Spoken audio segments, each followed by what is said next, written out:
Hi guys, and welcome to another video. Today we'll be reviewing the 2017 Audi A4 S-Line.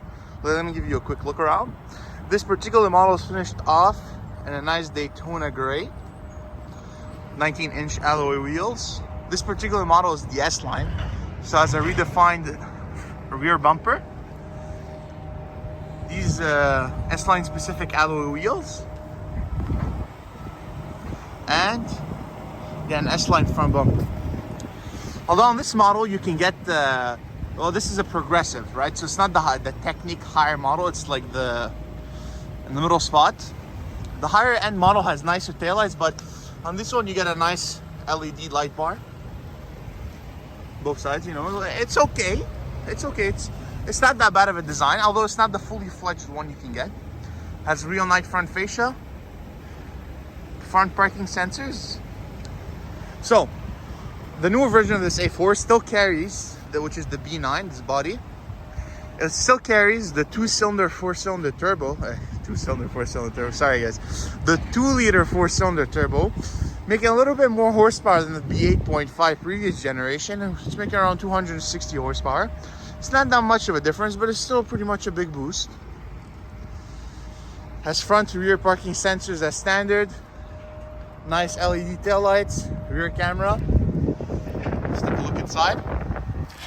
So, like I mentioned, this was the S-Line model. So it has the nice sport seats, the nice lumbar support. Let's take a seat inside.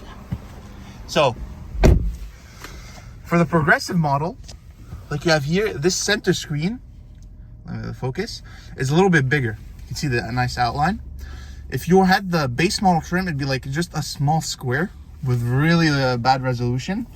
So you have really nice gauges.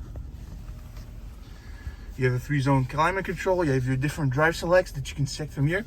This car does, I don't think it comes standard, but most models come with navigation.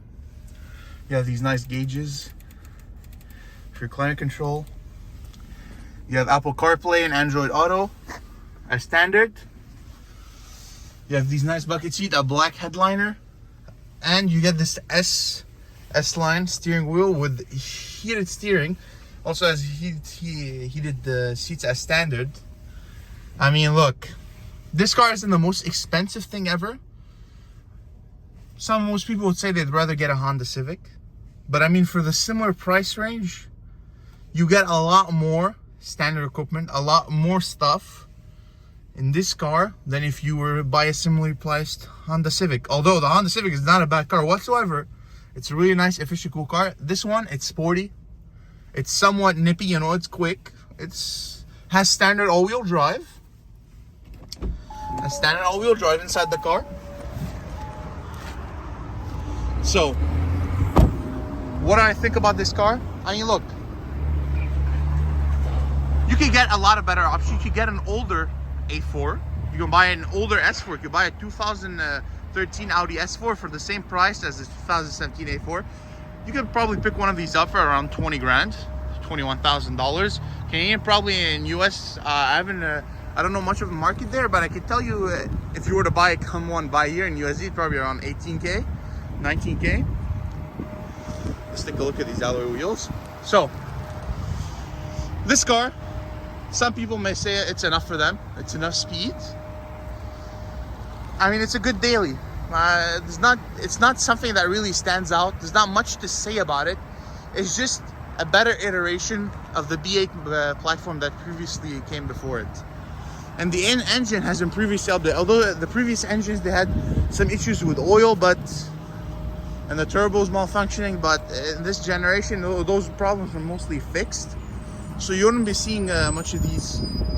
This particular model also has a keyless entry.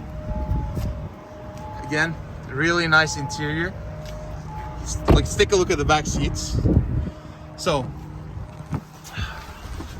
I set the front seat to my position.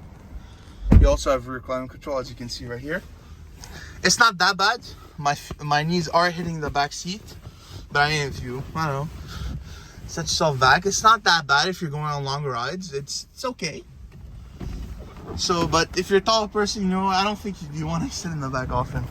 But I mean, if you're watching this video, it's not because you're a passenger, it's because you're looking to buy it. So I don't think you'll care that much that top people won't fit in the back. Let me give you one last look. So, would I recommend it? Yes. Yes, I would. Some people say if you get a base model A4, why bother? Get a previous generation. Well, the B8.5 Audi, the one before this, in 2016, the base model had nothing. Like, what did it have as standard? It had heated seats. It didn't even have dual zone climate control, the base model B8.5. It only had a single zone climate control in the middle. Had no media. Actually, some of them, now that I think about it, if you had a base model 2016 or a base model 2015, the B8.5 model, some of them didn't even come with Bluetooth audio. You had the base model MMI. Well, on the 2017, you have so much more as standard that you didn't have before. You have the front and rear parking sensors. The backup camera you didn't have as standard. You have the navigation didn't come as standard. You didn't have the start to stop that came as standard. This car has so much equipment that the previous car you couldn't get as standard. That I mean, just because of that, I think this car is better. It's more reliable. The engine has been updated. You have a lot more standard equipment. The body is just like, Audi keeps like knocking out of the park with these designs. I mean, look at this. I wouldn't mind driving this all day. It's all-wheel drive. It's good on gas. It's sporty somewhat, you know, someone could argue. Has a nice interior. Has a lot of equipment as standard. Has Apple CarPlay, which for me is like I need to have it on my car. Look at this. So, again, just want to reiterate, this car is worth it. You have so much standard equipment that you can get on this, even on the comfort trim. The comfort trim still gets the push to start. Still gets well, it depends on some models. I haven't seen any without a navigation yet. You got Apple CarPlay as standard on comfort models. You got rear parking sensors, rear camera as standard. You know, it's really a nice car. And I thoroughly recommend that you guys check it out. If you guys have any other recommendation for a car you'd like me to check out, please let me know. If you have any specifications you'd like me to talk about, also please let me know in the comments below, and I'll get to them as soon as I can. Thank you guys and have a good day.